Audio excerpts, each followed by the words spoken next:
Right. So, whenever I go to like a doctor or a hospital, I kind of just talk. And it just comes out. I don't know why. You get that nervous talk, don't you? I And it's just like, I need to get this off my... Even if you wouldn't normally, you've got to get it off your chest. You do say something. The silence is horrible. Yeah, when I went to have the ultrasound, really nice Irish guy was doing it. And he was like, do you want me to tell you whenever I find anything? And I was like, well, yeah, I hope you let me know if you find a third testicle down there. And he goes to me, completely deadpan, and looked me straight in the eye and goes, I'm pretty sure they would have found that on the other doctor would have found that on the examination. I was like, okay, I don't know if this guy's really funny or if he's just not in the mood. Oh dear. Yeah. I mean, you're lucky. I went for a CT, as you know, on my brain, and the people on Twitter all know this. 4 weeks ago now. I didn't get the offer of, do you want to know if we found anything or not? I just got told, we're going to take an image of your brain. We're going to inject you with some stuff that might give you an erection and make you feel incredibly hot. Don't worry, you haven't peed yourself. Everyone feels like that. And then your results will come through a GP. I would love to have known if they'd found something. Well, this was the ultrasound, though, not the CT scan. So the CT scan, they never told me I'd get an erection on the CT scan. They said there's a I thought I was just a dirty bugger. No. Oh, no. And there's your 30-second clip that's going on Twitter. No, so it's apparently it's just to do with kind of what the chemical does. The most common one is that you get that hot feeling all over. And apparently there's a lot of people get the feeling of, I've pissed myself. What she said to me, she was a really nice lady. She's like, now what happens, I'm going to give you this injection of the dye and you're going to feel really warm. You're going to get a really hot flush. You're going to start from the top and it's going to make your way down. Now women, they feel it in their front. Men, they feel it in their bums. And I was like, oh, I said to her, I'm looking forward to this then. And she did, and yeah, like literally within seconds of it being injected to me, hot at the top, hot bum. Yeah, but I didn't get that. They said, we're not going to tell you when we inject it. We're just going to inject it when we're doing the scan.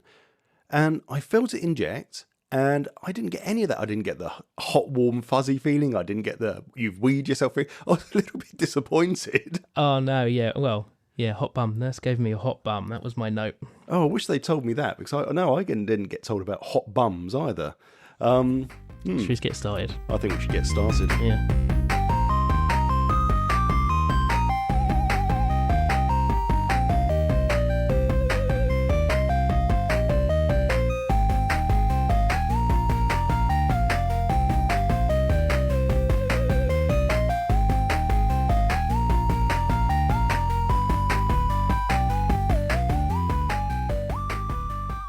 Welcome to the show where two men still firmly believe we are in the glorious 80s and 90s. Today, I did say we're really going to be doing a bit of dad talk, but I've got rants. Oh, yeah. Okay. And I've got other things, and yeah, I don't know how much dad talk we're going to be doing, but hello, I'm Rob. And I am Tom. Right, first of all, on our list, and you will have probably seen this list on Twitter, on Facebook. If you're following us, please go and do that. We'll tell you where to at the end. There were a couple of mistakes I picked up on last week, and I really wanted to cover those, and they're mistakes I made. So number one, I called her Amanda Holler when we were talking about Black Adam. That's the bad, evil person in charge of the super powerful prison. It's Amanda Waller, not Holler. And I didn't even notice that you said it. I probably no one did, but I heard it and it's like, that's the wrong name. Why did I say that? So yeah, that was it. When we were talking about the 360 and which Call of Duty game was it that you could download the textures off the disc onto the hard drive to get the better image? Modern Warfare 2. Did someone correct you on that? No, it was me. I'm sure it wasn't Call of Duty. I'm sure it wasn't It was Call of Duty Modern Warfare. And let's face it, did you ever call it Call of Duty? I called it Modern Warfare. Do you mean COD 4?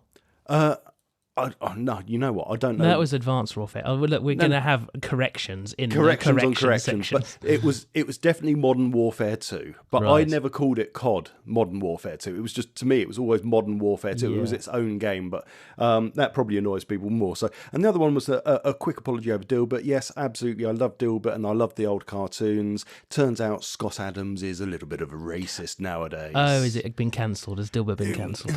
He has actually been cancelled by every single newspaper, his publishing house, and his book people have now removed everything from Scott Adams. Do I want to know what he said? I'm not even going to go into it for fear that we're just going to get retribution on there. But let's just say he wasn't a very nice man, and he genuinely wasn't a very nice man. Oh, he did something. It wasn't something he said. He did something. Yeah, no, he said something. Okay. And it's honestly, there was no way round it, and I can actually understand the uproar over that one. Right, So okay, right. he's on his own on that Just one. brush Dilbert under the cover, pretend we never said it. Yeah, well, if you see half of the cartoons on Twitter at the moment that people have done in the Dilbert style of right. Dilbert hanging himself, it's like, wow, dear. man, this Is it going to be a South Park episode at some point? Is it? It wouldn't surprise me. It wouldn't. Anyway, they were the mistakes from last week that I picked up on. Obviously, if you picked up on another one, drop us a comment, and we'll apologise for anything really at this point, just to get listeners.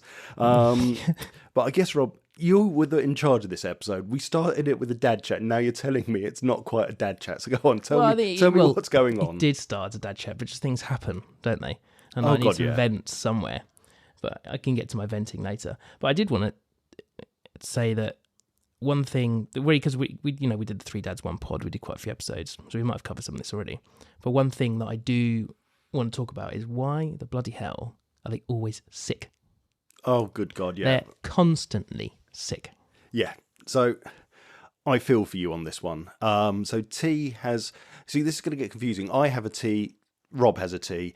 We're not going to say the names because you know what? You don't need to know the names. Just know that I have a T, Rob has a T. Well, my T, in 17 months of his life, has had chronic tonsillitis 3 times. We went to the GP the other day. He has to have it 6 times in a year for it to be considered chronic and to have his tonsils out. In a year? In a year. 6 times. That is misery. But she completely washed her hands off and said, no, he's a baby. They all get ill. In the space of 3 months, we had cold, tonsillitis, chest infection, cold, hand, foot and mouth, cold, chest infection. There's got to be something else going on, but no, apparently it's absolutely common for a baby that age, especially if he's going to nursery, to get this many illnesses across a short period. Yeah. I'm just sat there going, really? Okay, fine. If you don't want to deal with it, I give up. And we're just going to try and keep them healthy. But oh man, every other week it feels like one kid has something. My boss calls it the cursory. That's his nickname for it, because the amount of absences I've had to take because of looking after him. We take it around, I'll take it in turns when he's off, and then I'll get sick too. I manage to catch everything. Oh, absolutely everything that he's got. It comes into the house and it hits us one at a time. We'll start off with baby T, then maybe Gemma will get it, then I will, then Kay will get it, or maybe it will go from T to K to me to Gemma. There's definitely an order to it, but we will all get it. Yeah. No matter what it is, we will all get it. And the worst one we've had is this nasty cold at the moment, which also he had the chronic tonsillitis for. And it just starts off as that sort of cold thing, but it's also a sore throat. It then has sinus pain and headaches, and you just want to sleep all day. And then for the next 3 weeks, you just have a constant running nose. It just doesn't want to go away. Yeah. Yeah, I think the worst thing is the other people will probably hear T coughing in the background because the monitor's right next to me, but it wrecks their sleep. So even like during the day he's fine and you think he's okay, and then it gets to night time and then that's it, and no one gets any sleep. Last night I slept in his room on the sofa with him because I fell asleep on the sofa with him because keeping him upright to cough. I'm gonna hold my hands up here. I'm not going to say we made a mistake, because actually I'm glad we're doing it. Jem did it with Kay for the first part of her life. So 2 months ago, when he started really kind of getting down and really ill with these various illnesses he's had, we co-slept with him. We pulled him into bed and he slept like a golden child once again. And I know we are incredibly lucky. Up to that point, he'd slept in his cot stroke bed on his own from about 8:30 at night till at least 6 or 7 in the morning. He might wake up 1 or 2 times in the night for a dummy change, but that was it. So we were really lucky, and to have to go back to this felt like this giant step backwards. But you know what? It's not been anywhere near as bad as I thought it would be. Yeah, we bought a double bed for his room, so one of us can sleep in bed with him in that room, and then the other one gets the other bed to themselves. So it's worked, but yeah, the only way while he's been sick is to sleep with him. And that's the only way we've managed to get him to kind of just chill out and sleep again. Yeah, I'm really against the getting him into bed. So I've in the past, like last night, I've sat with him. Yeah. And been in his room, and he's never slept in our bed. I will not let him, and I won't go in his bed either, because I think it works for some people. It's working for you, but for me, I feel like if I do it with him and the way he is, it will be excuse me. It will be case in point. It will be opening the floodgates to the way that he is, and he gets quite obsessive about stuff. So I think he'll instantly be like, "Daddy bed, daddy bed, daddy bed," and that'll be it all the time. But that's fair enough. That's exactly what children do, don't they? They grow attached to something so quickly, and it's the same with toys, isn't it? You buy them a new toy, and they play with it non-stop for like 2 weeks, and then after that, are you going to play with your toy? What toy? What toy? Yeah. But when it comes to bed, though, they do not want to give that up. And I know we've made a rod for our own back there, but I like my sleep. Yeah. Okay, you want... Problem with the sleeping in the bed, he can be a little bit violent in his sleep. So this happened last Saturday. I was laying in bed, he's next to me, he rolled over onto his right hand side, and he'd woken up. It was like 6 o'clock in the morning. It's like, please T, just go back to sleep, just another half an hour at least, just give me a little bit more time. And he rolled onto his one side, and I saw he'd got his dummy out, and he was holding it in his hand with the rubbery bit pointing up. And next thing I know, he's slammed himself onto the other side. So he's rolled over like a cricket bowling the arm over, and he's rolled it over and he's plunged it straight into my eyeball. And it's nice. Like, this is agony. You've actually just tried to gouge my eye out with a dummy, you evil child. I couldn't see for about half an hour out of that eye. It was like, oh, for God's sake, really? Yeah. Why would you do this to me? It's absolutely evil. Yeah. But that's the problem with co-sleeping, I guess. It's going to happen. But no, I feel your pain. I absolutely feel your pain. They are always sick. And I'm blaming wholly school and nursery for that. Yeah. Nursery, you can't help but think, are they cleaning properly? I'm sure they are, and it's probably a disservice saying they're not. And then the same at school. It's like, why do they keep bringing... And it's just because, especially nursery, although I say that, and primary school children are just as bad, they don't understand personal space, do they? It's just like... Oh, I saw my friend today. Did you? Yeah, I sniffed her hair. Why did you sniff her hair, Kay? I wanted to see how it smelled. That's nice, but personal space, learn it. Yeah. And then babies just lick everything. It's funny you say that, because he's not a cuddler with anyone other than me and Miranda, basically. And he's got some friends at nursery who really are attached to. All of them are like a little clique of boys, and they cuddle and kiss him. Oh, and no. when I first saw one of them run up to him and try and cuddle him, he was like, "What?" He was like, kind of stood up. People who were looking at their cameras, they were like, eyes like a deer in headlights. Well, what's happening? Why is this other child trying to cuddle me and touch me? This is really weird. Oh, that's amazing. Yeah, and still now his friends try and do it to him. He's just not into it. It's interesting. T's the same. He won't go to very specific. He will go to me, mummy, both nannies, and that really is it. And it's a rare occasion when he'll go up to someone else and put his arms up and go up. It's like, he's chosen you, do it, because you're never going to get that chance again. He won't do it to anybody. He did it to the doctor.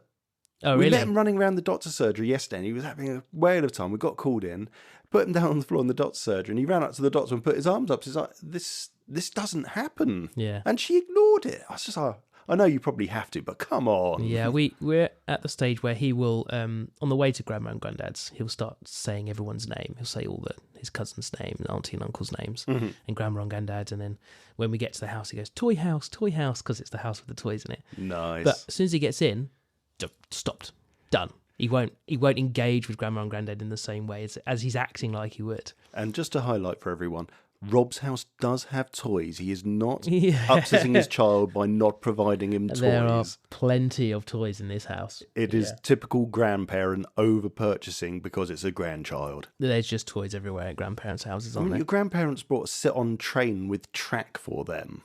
Well, they had one already, because that was the one they got for my sister when she was little, and we played with it.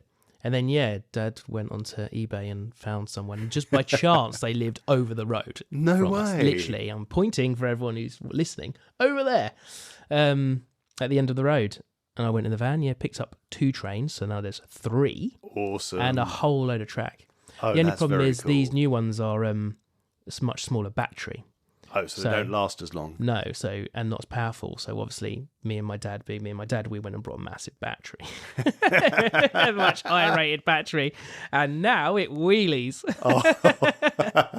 I'm going to have to see that at some point. So the kids amazing. love the new trains now. They're much faster. Oh, you know what? You'll have to get a TikTok video of that without the kids on it. I'd like to see that. That's amazing. We've got I have to do a video. We got my boss actually was down. You're not meant to do it, but he was at the skip, like a council skip where everyone goes. Well, they just like a dump. Yeah, council. Yeah, and in one of them was a giant ride-on train that goes just on the path.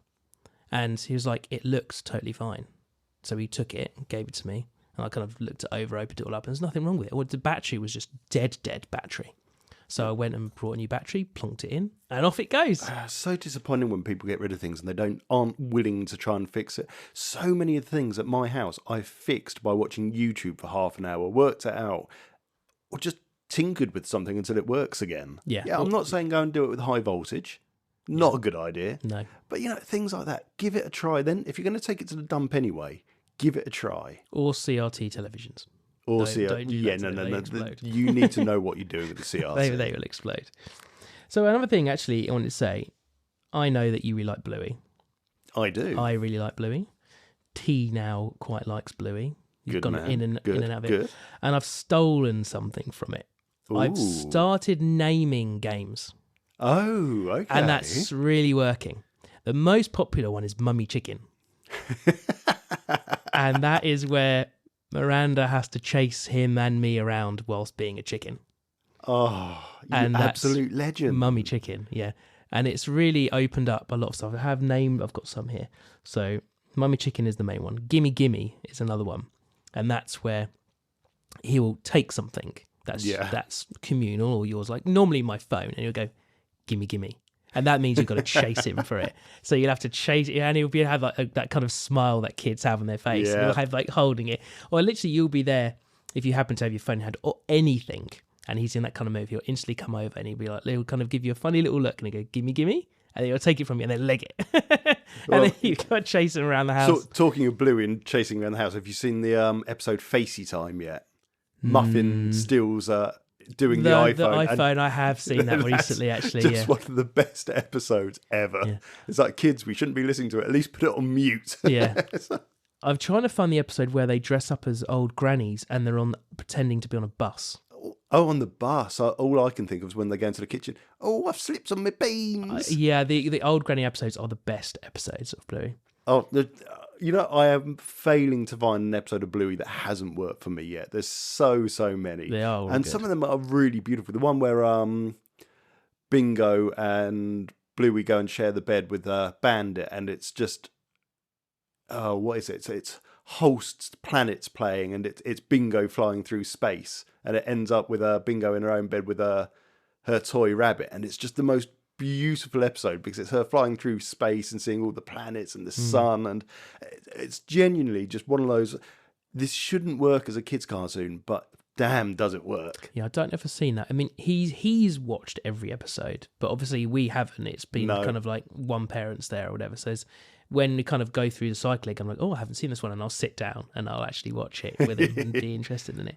What's another game? We do Dinosaur Game, which is I have to pretend to be a dinosaur. That's like crouching down a bit, like claws out and chase him around being a dinosaur. And then he'll do it back as well. He'll start pretending to be a dinosaur. And the other one that I just started is the finger worm. Sounds a bit gross. Sounds horribly inappropriate. So it's basically just you're tickling them.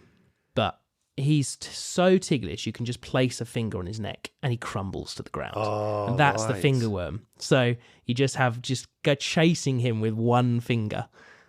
See, I can just see you in the future. Do you remember Liar Liar and the claw? That is what I used to do, the claw, because of Liar Liar, and it's evolved into. And I thought it might be a bit scary for him being that little. Yeah, at the moment maybe, but when he's older, he's going to love that. So T's a little bit too young for it at the moment for kind of those. So he doesn't. Well, he's not even talking yet. Granted, so. Kay and Jem will chase him around the room going, "We're coming!" Yeah. And he just runs like a lunatic up to the sofa and almost nuts it. Literally just throws himself, he almost gets some air going sort of jump into the sofa where he considers safe. But then he turns around, giggles, has a look around, and then he goes to the opposite side of the room and just waits for someone to say it again. Yeah. And then he does the same charge again. Yeah. But when it comes to Kay, I guess we're a little bit old-fashioned. We've never really had any games that I can think of with her. So we always did hide and seek, or as the house, let's face it, in a smaller house, it's quite hard to do hide and seek because it's just like, unless you let them hide in cupboards, which could just cause all sorts of problems, what do you do? So what we got into was doing hiding a toy. So we'd choose a toy from Kay's collection and we'd say, right, someone's going to hide that around the house. And then that was the hide and seek. So everyone had to see if they could find it. And then that kind of evolved into, there was a picture of me, and I'm not sure why we had it, of me as wearing my builder's hat and my stuff when I was at one of our building sites for work. So we started blue tacking that to places like the ceiling and stuff around the house, and that would go on for days before we'd hear someone announce found it, and then they'd get to hide it. But yeah, we don't really have any games for T with that yet. So I'm looking forward to the point that he can understand it a bit more and he does it. Yeah, naming them, yes, that's a really good thing because then he can properly initiate the game. Well, as well as you can choose kind of a language they understand. So where if they're not stringing big sentences together or they can't do the bigger words, if you come up with a name that they can do and it's fun for them to say, boom, happy days. Yeah, exactly. Oh, that's awesome. I love that. We are definitely going to have to implement that because Bluey is a big thing in our house, and yeah, definitely anything Bluey gets the sign off with me. Did you have to do World Book Day costumes? Yes, we did. What did you do? Kay was very sensible this year. She decided to be Matilda. It wasn't because of the book. Although she's got the book and she loves the original film, she is obsessed with Matilda the musical, the movie at the moment. Oh, I haven't seen it yet. I'd like to. We've got it on DVD. We'll lend it to you, I'm sure. Tim Minchin. Yes, I believe so, but I'm sure Kay will lend it to you. But she's obsessed with it, and she will... don't. You talk about things that kids do to drive you mad.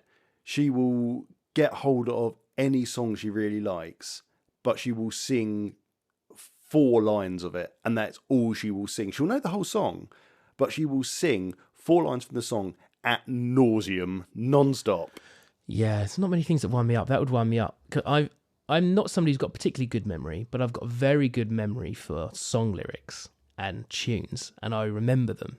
So I will sing along to stuff after only hearing it a few times. I know the words, whereas Miranda doesn't. And she'll, Right. I think sometimes she's on purpose to wind me up. She'll purposely say the wrong words. Yeah. So I think if T started going around only singing part songs, I'll be correcting him, as I would to Miranda, correcting him constantly about the actual words of the songs. For God's sake, just get it right. Oh, it literally drives me. I've shouted so many times, not in her face, sort of shouting from across the house.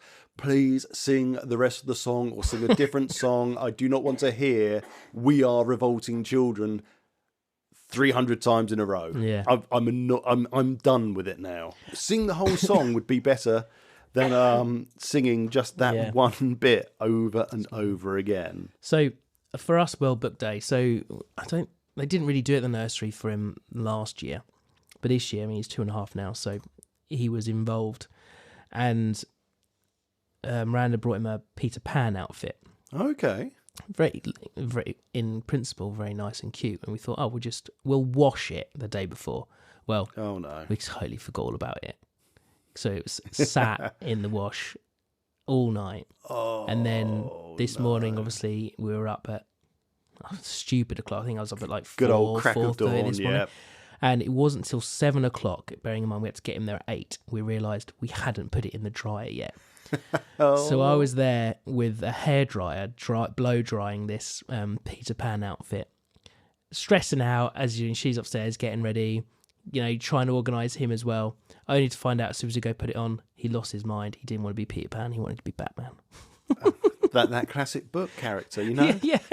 Absolutely. But you know what? That we were chatting about this earlier at home. World Book Day it's a bit of a free for all now. I mean, you've got kids turning up, and one of Kay's friends wanted to go as Mario today. I'm not sure how many books he's been in. or a guide. there's no end of children that will go as Elsa from Frozen. And for me, I just kind of think, the costume idea is nice, but if you're not going to enforce people to go for actual books, get rid of it. Make it something fun like a pajama day, but then make the entire day about books. And the idea I came up with was, and it's a lot of work, that's the problem, I understand that, and I know how stressed teachers are, but it would have been a much better thing is if each classroom in the school had a book or an author associated to it, and then just have the children the week before writing facts or bits or drawing pictures about that book, that author, and then have the day of everyone going around each classroom finding out about that specific book or that specific author, and then at the end of the day, I don't know, have a small quiz, all the kids enter it, and then whichever class gets the best score gets house points or whatever weird formalised point scheme the school runs for their classroom, and have house points assigned to them, which goes towards the end of year thing for them. That would, at least they're learning about books. In the current day that I see, it's just basically kids wear what they want. Doesn't matter if it's a book or not, and it's just a matter of, oh, look what I'm wearing. They didn't have book day, I don't think, when we were at school, did they? Or did they did at my school, but I don't think all school. It's definitely been adopted more recently. But it's like a couple of weeks ago. Now the NSPCC, I've not got a problem with the NSPCC. Wonderful, wonderful, wonderful organisation. And there was an NSPCC day a few weeks ago where everyone went to wear numbers, and that was kind of just to make people then remember that there's the NSPCC number. A very, very not a very big link between what children were asked to do and the actual number. It would have made more sense to say, decorate yourself with these numbers, and they make up the NSP. Anyway, doesn't matter. That's what the NSPCC decided. That's what school did. So rather than most parents making an effort, what do you think most kids just immediately took that as a chance to do? They had to wear clothes with a number on it. That's probably rude. No, 99% of the boys just wore football shirts. Oh yeah, that's and I'm not being said, and not so many girls, but anyone that was a football fan just immediately took it as a chance to show off their football strips they own. Yeah, and that there was nothing to do with the NSPCC at that point. It's just like, yeah, look at me, I'm in my favourite football kit. There was no way that actually benefited that scheme. What was Jeans for Jeans Day? Jeans. You could go in wearing jeans, and that was oh blimey! You know what? I'm going to have to look that one up, and we'll cover it in a mistake next week. I don't remember. That's the only one I remember that you'd go in and you'd wear jeans. And that was literally, you pay a pound. You pay a pound, right? And that was it. You could wear jeans. Yeah, it was Oh, you know what? I am gonna look it up. Jeans for Jeans takes place each September when people across the UK make a small donation to wear their jeans to work and school. Supporters are able to register for a free fundraising pack through Genetic Disorders UK. So yeah, it's jeans for jeans, as in. So I knew it was genetic. I wasn't sure if it was a specific genetic condition they were talking about. No, it's genetic disorders. Right. So, but that one vaguely makes sense. People are wearing jeans, and it actually works because you're talking about jeans. Genetics, genes. And as long as schools actually cover why they do it, I don't have a problem with any of these days. But it just felt like that NSPCC number one really was just an excuse for kids to wear football shirts. Now, I'm sure the school did a really good assembly about why the number's important, but kids don't take that from that. They're just more interested, we're in our own clothes this week. Something beeped. Did something beep? Yeah, something went boop. Oh, something booped, and I don't know what it was. Went boop, boop. I have no idea what that was. So we're staring at you kind of funny. Oh, this is kind of funny. Now it's doing start recording. Maybe it's got a limit on how much it can record at one time. Oh, so it won't have caught me going, whoa, whoa, whoa. Oh, I don't know. It might have. Who knows? So for those of you that are on the podcast and not watching the YouTube version, we have it being recorded on a 360 camera at the moment. So it may be that this doesn't actually go to anyone because it poops. Yeah. Yeah, okay, so what's next? What do you want to keep talking about? I've got one other thing to talk about him specifically, other little weird things he does. He learned how to turn the Xbox on. I've told you about this before. I remember, because I was sat on the computer and I kept on seeing the Xbox game icon on my laptop go, Flat Rob is online, Flat Rob is offline, online, offline, offline. Yeah, he's progressed. So now he knows where the Elite controller lives. Oh. So he opens the cupboard, Yeah. unzips the thing, takes it out, holds the button down on the controller, turns the thing on, and he goes, "Daddy, do it." So now he watches me play games that he chooses. Have you played the worst game on Game Pass, the Peppa Pig game? No, and I've got something about Peppa Pig for you, so you'll like this in a minute. Oh God, I hate Peppa Pig so much. It's even worse in computer game form because you can't skip anything. Oh no! And you'll love this because you're going to laugh. We've got every single achievement in it except one, and the last one is worth 200 points, right? Right. And it shows you now how many people have got the achievements. This is like a rare achievement. You can only get this achievement if you have all the others. Now, the thing about it, which I'm getting frustrated with, is the only way you can get the last one is you have to go to Potato World or something. Not the butcher. No, if only. You have to go to Potato World. And the only way you can get there is by an automatic scene of Peppa Pig's parents taking you there. And they'll only take you there if you have done every single thing in the game. There's no checklist other than the achievements. The problem I have is we have 3 characters because he would insist on being the fox today, the rabbit today, the other coloured rabbit today. And I've done most of it on the black coloured bunny. I don't know what I did on the other ones. So I'm redoing. Every time we play it, I have to redo every single little thing. And I have no idea if it's activated. But all Peppa Pig wants to do in the stupid game is go see Grandma Pig's stupid chickens in the chicken coop. And then it plays a tune. And then Theo's like, do the tune again. Oh, God, it's... Oh, right. Let me cheer you up a little bit then. Because they've cancelled Peppa Pig and it's never going on telly ever again? No. But this is specially for you.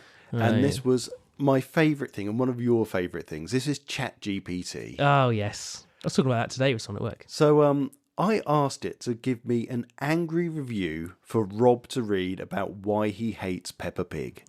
I could give you one anyway. I know you could. And straight away, and I've got one for a show that I hate as well. Would you like me to read it? Yeah, go on then.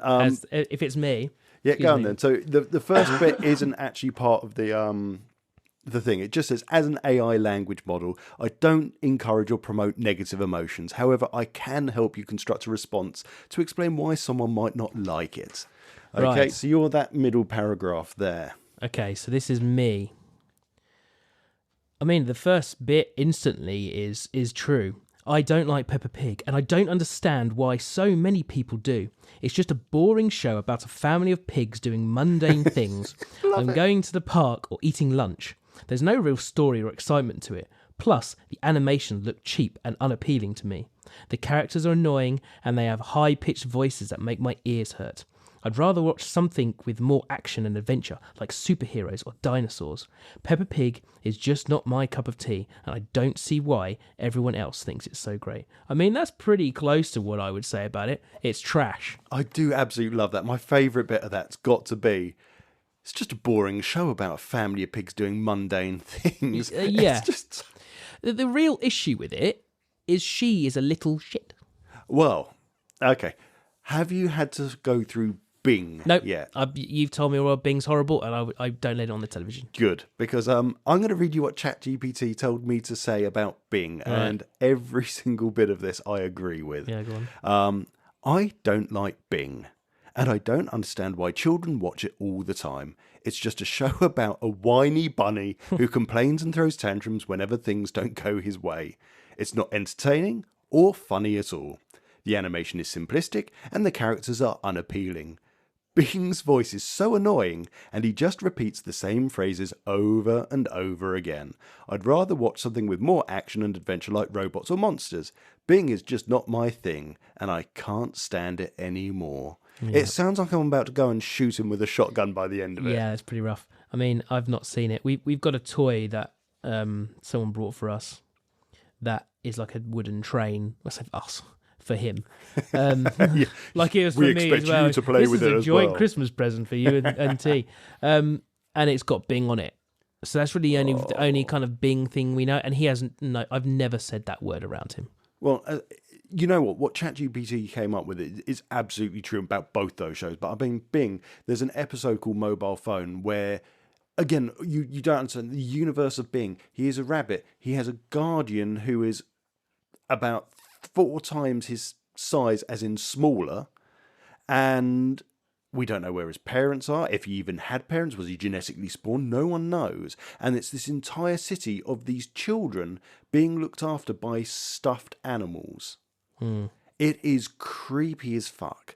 But yeah, there's an episode called Mobile Phone, and this guardian thing called Flop lets him play with his mobile phone, and Bing drops it and smashes the screen. He just goes and puts it in the bin, and then basically Flop comes out and says, "Oh, where's my mobile phone?" And Bing's, "Oh, I've lost it." So he rings it from the house phone, rings it, hears it in the bin, and goes, "Oh dear, what seems to have happened here?" And Bing goes, "I'm sorry, Flop, I broke it." And that's it. No recompense, no, "Well, you're a shit, you're going to have to pay for it." It's just, "Oh, well, next time just tell me, okay? Let's take it to the shop and get a new one." No, I'm sorry, it doesn't work like that. And kids do not need to think that they can go around with their parents' phone and just go, "Oh, I've smashed the screen. It's okay, though. We'll just go and buy a new one." Yeah. No, because in real life, phones cost money. Yeah, I don't know why they would think making a show like that is a good idea. I'll be honest, could be why Bing doesn't have parents. Oh, right, okay. Yeah, see you later, kid. Yeah, you were dumped, yeah. But You're a no, trash back to baby. Peppa Pig. Oh, Gemma hates it. Absolutely hates it. She hates the voices. She hates the character. She absolutely blames it for everything bad in the world. We had no involvement with it until he came home from nursery and was obsessed with it. And we're like, "Why? You've never seen this show. It's never been on the telly. I knew it wasn't a good one to have around." And he was going on about it and on about it and on about it and on about it, and until the end where he just had a meltdown. So fine, and I put it on, and since then, it just opened the floodgates of it. And I can't stand it. Okay, well, I will give you the benefits of having an older child here, of learning about shows that are better than Peppa Pig that you can move to. Ben and Holly's Tiny Kingdom. Mm-hmm. Amazing. Okay, there is so much in it for adults as well as kids. A bit like Bluey. It's not as good as Bluey, but any way. But there are just some absolutely cracking one-liners in it that's just going to make you laugh and just enjoy it so much. I think Alexander Armstrong does the voiceover for it. And there's this brilliant episode. One of them gets stranded on planet Bong. Planet Bong. Yeah, That's Bong, Bong. Yeah. So the King Fairy, the Queen Fairy, and the Chief Elf, or whoever it is, are in a spaceship with the alien going to planet Bong. And there's a problem, they break down outside. So there's, what is she? She's either a nanny or she's something like that in the fairy household. So she gets out to fix the spaceship, fixes it, and they fly off without her. And they're flying along, and they go, "Oh no, we've left her behind." And just completely and just not even a funny voice or anything, just deadpan, the king just goes, "Oh, well, it was nice knowing her." Just abandons her in space. It's like, that is unbelievably dark, but funny. Dear. So that is one to move him on to. He will probably love that as well. So honestly, try Ben and Holly's Little Kingdom or whatever it's got. It's well worth it. And it gets you away from that pink horror that should be on and pizza and in bacon sandwiches. Yeah. Talking about getting people onto things, you introduced me to a new podcast, didn't you? I did. I introduced you to Cheap Show because I went and saw them live last Saturday at Leicester in the Firebug. The latest episode is up. They come out every Friday, and they've got the video of the live show as well, which is well worth watching. I love Cheap Show. It's got me through a hell of a lot. It's made me laugh. It's made me just absolutely cry with laughter at points. I've got so much time for those two. So yeah, it's definitely worth getting into and listening to more. So you sent me 3 episodes to listen to. I did. I've listened to 2 of them, so I haven't listened to the third one yet. And I sent you. People will know if they follow you on Twitter. They know my opinions of one of them. And he died in the van. The one you died on was the Brookside Tiger, which was the first story I sent them from my very mad great uncle. Who you sent them more? Oh, there's a few Derek stories on there. Oh, man. In fact, I don't even think the Brookside Tiger was the first one, actually. I think, was it? No, it was. It must be. The way they were talking about it, must have been the first one. It was the first one, because the next one is called Bone Hoover, the episode. And it's about how Derek went and bought a vacuum cleaner from Egypt. Okay, and it's called Bone Hoover. Yeah, and you'll understand why when you listen to the episode. And that one, oh, there's just so many things about Derek I could go into. But you know what? The best way to do it is go and find the Cheap Show podcast and absolutely listen to those episodes, and you'll understand why he was batshit crazy. Yeah. And then you'll find that it's a whole new podcast for you to listen to, as long as you like poo, wee, spunk, farts, general two men shouting at each other and calling each other names, and millions of characters they come up with every week. I was shocked, not in a bad way, but just kind of, I was a bit shocked that it was something that you would listen to, but just because of I don't know why I thought that, but it's kind of, I think it's more the podcasts that I normally listen to. The most outrageous, I'd say, one is Athletico Mints, which is Bob Mortimer. Oh, okay, yeah. That guy's, as you know, is utterly hilarious. He is an absolute legend. It's supposed to be about football. It's not really. He just does a lot of impressions that are football based. And that one's got a bit of swears and stuff in it. So when I heard this one, and I'm not normally someone that would be listening to that, it's not because I have anything against it. It's just by chance the podcasts I tend to listen to, like a sciencey one, or I've just got into Joe Rogan. I know he's not popular by a lot of people. I'm going to get told off on Twitter, but something about some of them I quite like when he has sciencey people on. Right, okay. Some of those I quite like. There's a Rob Brydon. Yeah. I like interviews. I like what's his name? Who's the guy who does all the BBC interviews with people? What's his name? He does all the weird weekends. Oh, Louis Theroux. Yeah, I like Louis Theroux stuff when he's got one. The bit on BBC Sounds. So yeah, I was surprised by a lot of the C bombs. Was a pleasant surprise. I like a good C bomb, so that was nice. But yeah, was he your great uncle then? He was Derek? my great uncle. So he was my dad's brother. So my dad's dad had something like 6 brothers, and if I remember rightly, Dad's dad told my dad basically, Uncle Derek is crazy. Don't go near him. Sort of thing. Yeah. It's like, nice. Okay, Dad, thanks for filling me in on family history and make me feel that we loved all our family members. But yeah, his stories were just crazy. But no, I know you did the Don't Get Mad one. Mm-hmm. Sadly, they don't play it anymore, but they did. Oh, that was so good. There's a lot of episodes. They did a fair few episodes with it before they retired it. So don't worry, but you can understand by the end of it why they retired it. I'm not going to ruin it for you, but it gets retired and so much more comes in though. Well, it's just like improv, isn't it? And they just come across as two guys that are very good at improv. Oh God, you haven't even heard some of the character episodes yet. So there's some episodes like they do a Christmas Carol sort of episode, or there's a Die Hard version of episode where basically Paul and Eli are kind of kidnapped and running away from their own characters in a Die Hard-esque sort of film. It's honestly very, very good. You will carry on enjoying it. And everything they do, things like the cheap eats section they do where they get sent food from all around the world, or they found like cheap imitation food in like Aldi, and they taste, can we tell the difference between that and the real thing, through to Noodle Kitchen, which you'll discover at some point. And then they do board games, and there's just all sorts that go on. It's under my favourite's Price of Shite, which I don't know if you've come across yet in either of those episodes. So the Price of Shite is basically they'll get sent things from a charity shop by people, or they'll buy things in a charity shop, and one of them or both of them have to guess how much the items were from the charity shop. Okay, yeah. So Bob Mortimer does something similar. He'll go to like Halfords or something like that, and he'll buy 5 items. Random shit from Halfords, and he'll get the other guy on the podcast to rank them in expense. Oh, nice. So obviously won't say much to the cost. The guy doesn't have to guess their exact price, but has to put them in order of the cheapest to the most expensive. Yeah, so that's sort of something. And so I mention it now because I know they do something every week. This is a one-off I want to do with you. I'm not doing it again. Yeah, no, that's fine. That's fine. We'd never wanted to step on this. Last time you were here, you had a Monster energy can. I did. I hate energy drinks. I think all of them are vile, apart from Lucasade Sport. When I saw that, I thought, that's disgusting. That I can't believe he's drinking that.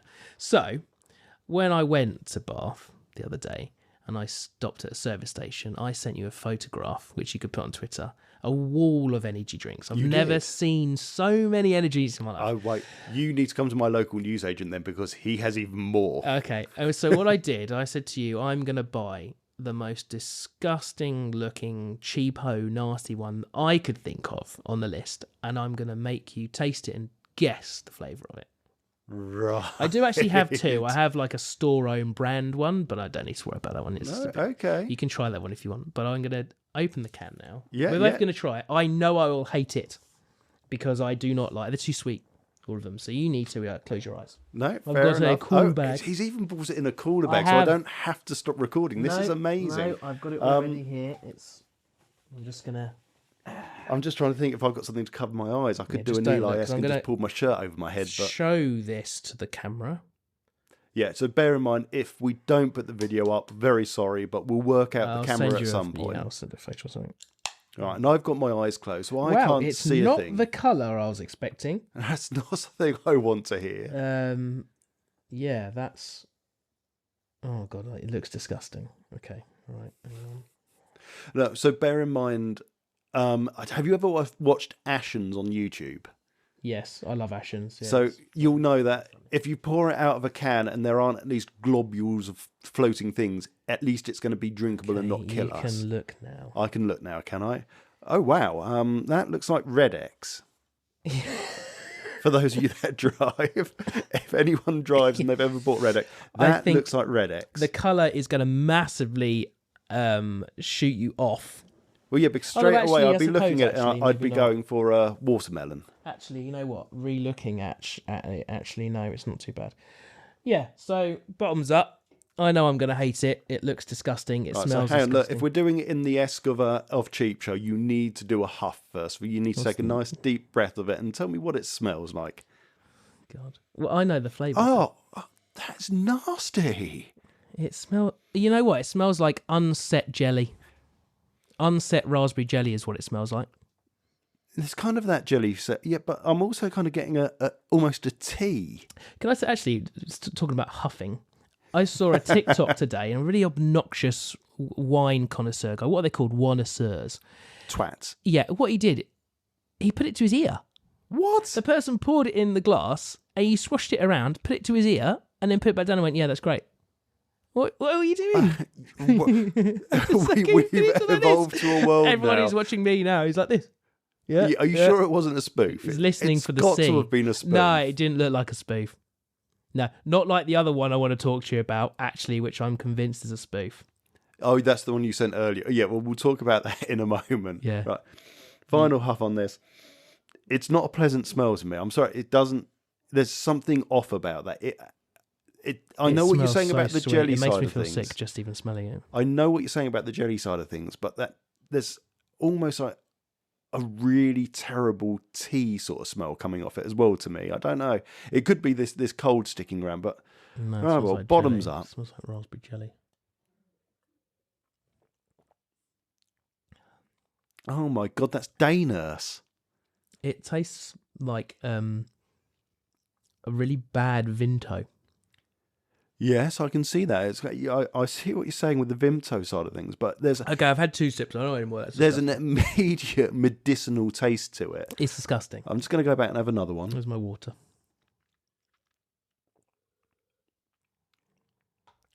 It's not terrible, and I've got an incredibly sweet tooth, bear in mind. So for me, sweetness isn't a problem, but trying to place the flavour though, I couldn't. It was maybe Well, you've a got sour three flavours to choose from. cherry. Is that one? No. Watermelon. Nope. Good God. Was raspberry one of them? No. And it's red. You know, Well, I mean, the drink's red. go on, bring it up. Go on, let's see what the magical flavours of this So was. it's by a company called Rockstar. Oh, you see, I've never drunk Rockstar stuff. Blueberry pomegranate acai. There you are. Okay, yeah, I can get the blueberry now. Pomegranate I've never eaten, so I wouldn't know. And acai, that could just be a Deep Space Nine character that's just been ground up into the bottle and shaken up, I'm guessing. I wouldn't say it's unpleasant. If that was given to me and it was a matter of you wanted an energy drink, and that's all we've got available, I could drink it. Sorry, this is really like it's coming back. Oh dear, Rob is really suffering with that Oh, one. that's so disgusting. I could probably finish that. I would not put that at the top of my list of choices. Let's put it that way. So the other one I picked up was Sainsbury's own version Red Bull. Oh, I know what this is. Have you had this one? I've had this before. Blue Bolt. Yeah, Blue Bolt. Fun story. I'll tell you a funny story while you pour it. I used to drink the sugar version of Blue Bolt because it was cheap. Oh yeah, so this is the no added sugar. So, can of Red Bull was like £1, something like it always has been. Back in the day when we were working at the Hammers, going back to that one we talked about last week, they used to do a big, maybe, was it a 1 litre bottle? It was either 1 litre or it was like 800ml. It was a weird sized bottle for it. And it was like 80 or 90p for this entire giant bottle of Blue Bolt. Which, when you look at the figures and the stuff on the back, it is the same as Red Bull on most of it. I don't know about the flavour. I couldn't even tell you. I can't remember. But anyway, I chugged one of those bottles at the Hammers that day. This stuff. Yeah, Blue Bolt in the big bottle. And I was drinking it all day. And I chugged about half of it down. And I was on the bar. No, I wasn't. Ignore me. Sorry, I wasn't at the bar. I was doing kitchen running. And I'd got 2 plates of food in my hand. I went over to the people at the furthest point, up the little stair area of the Three Hammers. They were sat in the little window bit that now looks over the co-op. I put down the man's dinner. I said, here's your whatever it was. Turned to the woman, put her plate down and just went, right in her face. And it's like, I am so sorry, and that is going to absolutely stink. Oh, in the back of my mind, so I'm thinking, gross. that is unbelievably gross, and it's just going to be Red Bull flavoured at this point. Oh, that is right. And that was purely down to Blue Bolt. Good old Sainsbury's Blue Bolt there. This smells like Red Bull. It is. It's really not a bad version of Red Bull. It will have that weird yogurty flavour that Red Bull has. It's Yogurty. I've always thought Red Bull has This kind of has a got bits yogurty floating flavour. in it. Nice. This is a clean glass, then there's bits floating in my one. Yeah, there's bits floating in mine as well. Thanks, This Sainsbury's. is a clear glass. We've got bonus bits. So, I mean, when Red Bull first come out, you know, we're old enough to remember when the Red Bull Yeah, did this. and it was always the vodka Red Bulls. I did drink it. And I remember the first can I brought cost me 30p. Because the shop that was selling it didn't know what price to put on it. So they were selling them, they're like a few quid not long after that. And I did used to, but I get the shakes. Oh, wow. Within maybe half an hour of having So maybe something you're like caffeine that, sensitive. I did one of those gene things that you can do, and it says that it takes me like 6 to 9 hours to get caffeine out of my body. Oh, wow. Yeah. I can drink one of these and I'll go to sleep in a couple of hours. It's not a problem. I for get me. the shakes. Now, funny, so again, I'm full of stories and I am very sorry to all of you that I'm... No, TJ, no. It's like the fizz of it hit me straight away. The aftertaste. At least it's fizzy. It could be. Oh, the aftertaste. That's way worse than Red Bull. Sainsbury's, you've done me dirty. So talking about Red Bull very quickly, and I apologise for the no end of stories. I'm going to be one of those grandparents that kids don't want to come and see because he's always got a story of something to tell them. But one of the first jobs I remember when I was working for the ambulance company, they used to do, and I think they still do, Cycle into London Day, where they'd have 5 or 6 hub parks around the centre of London. So south, north, east, west, and they'd have parks all around it, kind of greater London areas. And what they'd have is they'd have meet points at the park, and then they'd have roads closed, and you could cycle all the way to the centre of London and back in the day. And it was just one of those cycle events. And we got allocated a park near Barnet and Enfield, I think it was. And we got there, and it must have been one of the first times this event was run. And basically we had 5 cycle riders turn up to the park for all these roads that were closed, and there were just 5. And the worst part of it was there was a Red Bull car, if you remember them. It was the car that had the giant Red Bull can on the back, and they basically parked next to the ambulance, and they just spent the day talking to us because it's like we were expecting thousands of people here and there aren't anyone here. And it's like, yeah, I know, join the club. It's a nice easy day for us.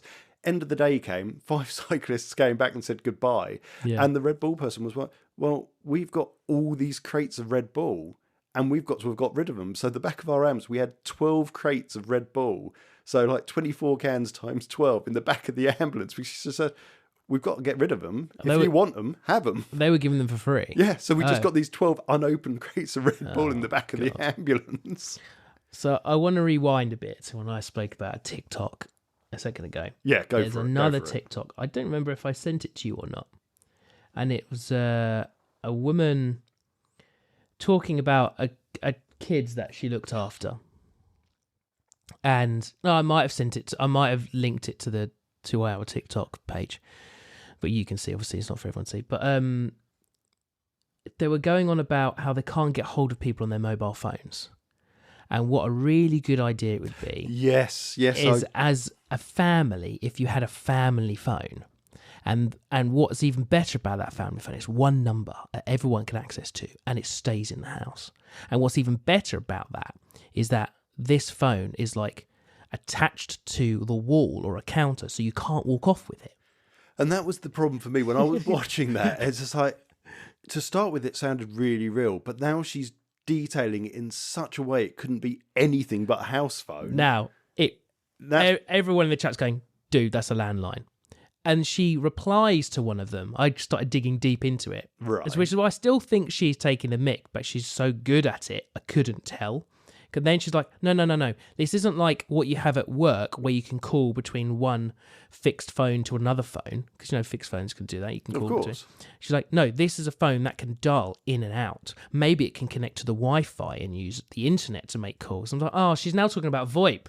I mean, come on. It's literally a landline. This woman and these kids have invented a landline. That's got to be a fake one. It's just got to be fake. I thought it was fake. It's just she was so good at making it seem like she was that much of a plonker. You know what? I hope it's fake. Just because I've got rid of a landline. We don't have a landline at home anymore. We moved to Virgin for our broadband, and they said, do you want a landline? I thought, well, no, why would we? We've got mobile phones, and if there's a problem on the phone line, we don't have a landline anyway, so... Yeah. Let's just stick with mobile phones. We've got one through Virgin only because it made our account cheaper. They had a deal, so it made it cheaper. Oh, well, that's fair enough. Ours is fairly cheap anyway for the gigabit, and I'm not going to complain at that. Let's put it that way. But yeah, we don't even have a landline anymore. I remember the landline we had at my mum and dad's, this cream plastic rotary dial BT provided phone. Yeah. And it had our old number on it. And then the hastily added 8 that everyone had to add to the front of their number in our area. So it became a 6-digit number. And I'll tell you what, again, another story for you. My dad was so angry at my middle brother for always being on the phone talking to his friends. One evening, he basically walked up to the phone with a pair of scissors and cut the phone line. And just said, get off the bloody phone. I'm sick of hearing it. I'm sick of you being on the phone, and just cut it. No thoughts about the fact that now no one can phone us, and that's not a repairable thing, so you're going to have to go and buy a new phone. Yeah, an old friend of mine, his dad did that to the power lead for his Xbox or PlayStation or something. Please tell me there was a bang. Well, I think he must have unplugged it then cut it. Ah, fair enough. Yeah, but he did the same as the thing and couldn't play it on his PlayStation or whatever it was anymore. A bit of a throwback to last week. We were talking about, at one point, we were talking about feeling old because of something someone else said. There's a moment I forgot to mention at the time where Miranda and I felt old together as a couple. Go on then. And this was, we went to one of those, you know, Capital FM do those summertime balls and stuff. Have you seen those? Yeah. So she took me to one. She'd been to one before, I think. She took me to one. And I was like, oh, it's going to be full of bands or artists I don't like. And to be honest, I did actually enjoy pretty much all of them. I hadn't heard of 90% of them. Right, but I'd heard the songs. And everyone's up dancing. I got up a little bit, but I was like, I don't really know the songs. I don't know the artists. I was enjoying it because I like live music. So I wasn't being a complete boring old coot. But I didn't, it wasn't my genre of music, and I didn't know who a lot of them were. Right. And then a moment happened.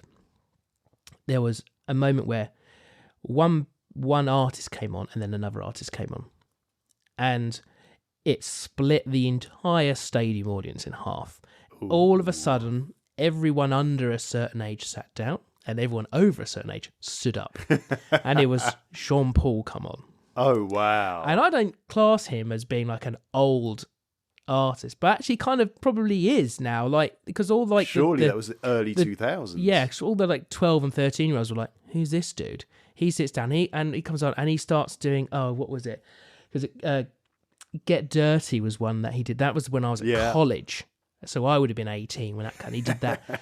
And he did, what's the other one? I think it's called Temperature or something. There's a really good one that just every mum and dad stood up. I'll be honest, I find it hard, that sentence, Sean Paul and good.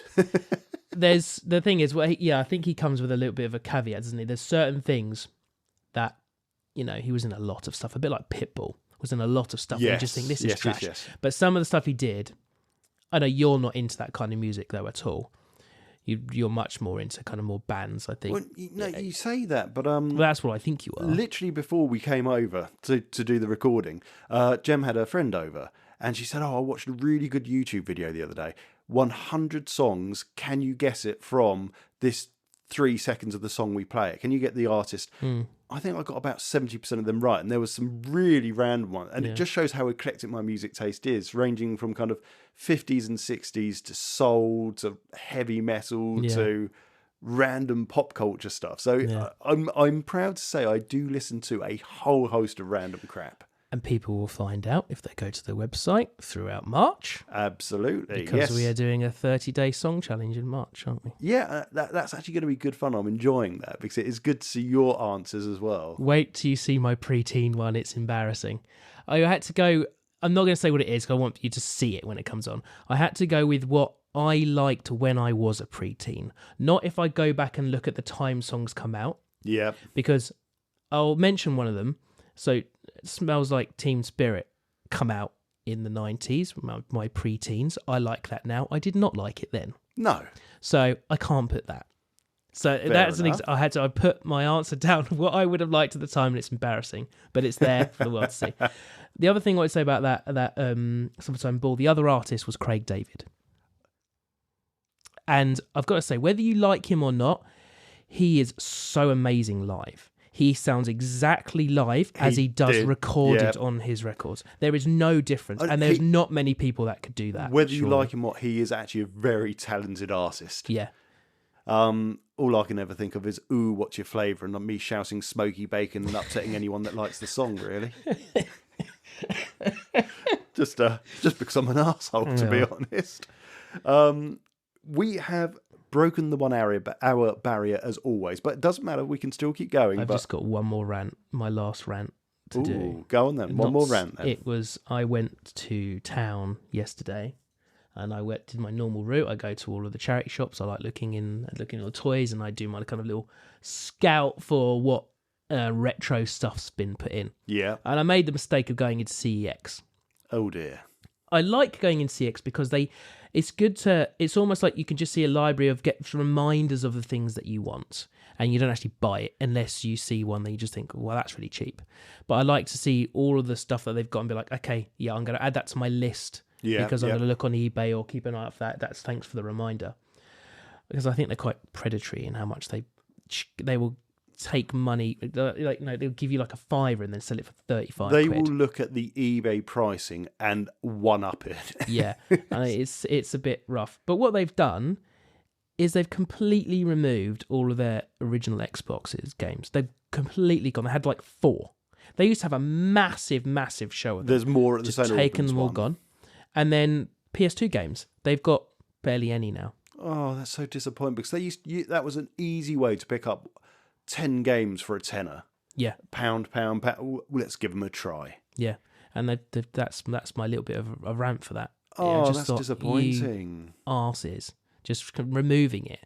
And then they just like massively upcharge like any cartridge. It's like cartridges are hard to find, particularly working ones, but just you can't expect. No, you're never going to sell that game there at NC4 unboxed for 60 quid. No one is going to buy that. Yeah, and it's like the NES games that turn up with a £300 price limit on it. Yeah, it's not sold because it's disappeared from the shop. What's happened is they've circulated the stock. It's been in Hemel Hempstead, let's say, for 3 months. It gets posted off. It'll be in the Croydon store next week. Yeah. It never sells. I'm sorry, I don't believe that they sell any of those unless it really is a true collector's item.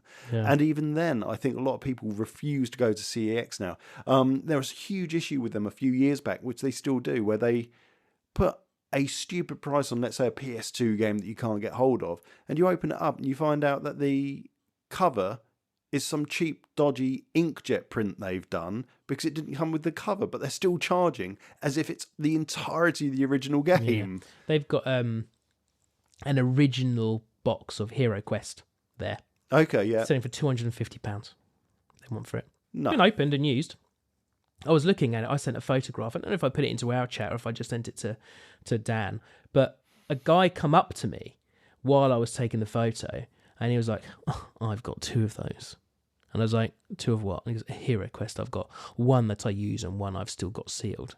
Congratulations, And you're I was still like, a virgin. Yeah, I was just like, and I just went, and he was like, and I paid however much for it. I went, well, I just got the remade version of it for 65 or 70 quid from Amazon, and I'm well more than happy in that. Yeah, and you know what?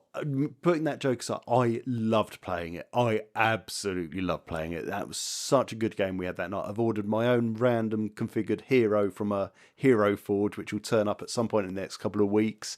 I absolutely can see why Hero Quest took off and why so many people played it back in the day. Great fun. As of recording, people can read about it tomorrow. Saturday, yes, it the shall post will go be up tomorrow.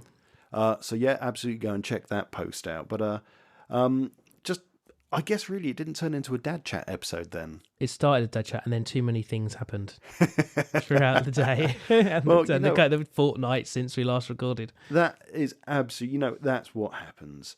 Now, I'm guessing then, shall we come to a close? Yeah. And let's talk about what's next week's episode. Now, if you would like to come to Shez TJ, we will have the Arthur episode next week. Okay, yeah, that'll be cool, yeah. Okay, so we will record at mine and we will be bringing to you Arthur the Aardvark, the cartoon, and a very, very specific episode, which I think Rob is going to not believe me when I put it on, but I'm going to put on the Amazon Prime one so he knows it's not just somebody doctoring a YouTube footage, because it will blow your mind that this exists. Honestly, you will go, I cannot believe this exists. You must be pulling my leg.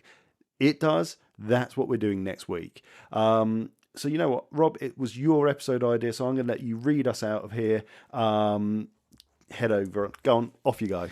So you can find us on Twitter at _channel84, or me as well, superhero @flatrob on Twitter. We are forcing Rob to use Twitter more now. I've got 10 followers. Boom. So go and follow him. If you follow @_channel84, follow @flatrob. I promise I'll post something irrelevant and just funny-ish. Facebook, you can find us on Facebook, the Channel 84 Variety Show. We do post anything that comes on our blogs, and the website gets pushed there. Same onto your Twitter. Yeah, and we get Instagram onto there, but we haven't quite got that handled yet. The website is channel84.co.uk, where you can see our blogs, kind of 1 or 2 a week at the moment, maybe more, maybe less.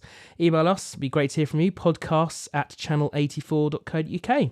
And what I forgot to put on there, YouTube, channel_84. You can find us on there also. We're pretty much everywhere that you want us to be, or maybe don't want to be, except for behind you in the street in the dark. Yeah. Right, well, thank you very much for getting through episode 2. Rob, I'm going to beat you to it. Love you. Oh, I love you too. Take it easy, everyone. Bye. Bye-bye.